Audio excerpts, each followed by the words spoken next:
સુરત શહેરના કાપોદ્રા વિસ્તારમાં શ્રીરામ ચોકની ઘટના સામે આવી। બાઇક ચાલકે બીઆરટી બસના ડ્રાઈવર સાથે મારામારી કરી। મારામારીના લાઈવ દ્રશ્યો સામે આવ્યા। બીઆરટી રૂટમાં બાઇક ચલાવતા બાઇક ચાલકની સમગ્ર દાદાગીરી સીસીટીવી કેમેરામાં કેદ।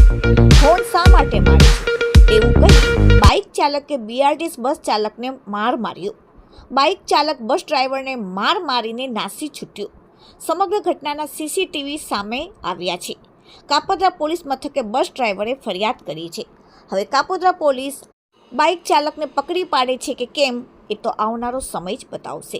Bureau report, daily India TV, Surat.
Yeah.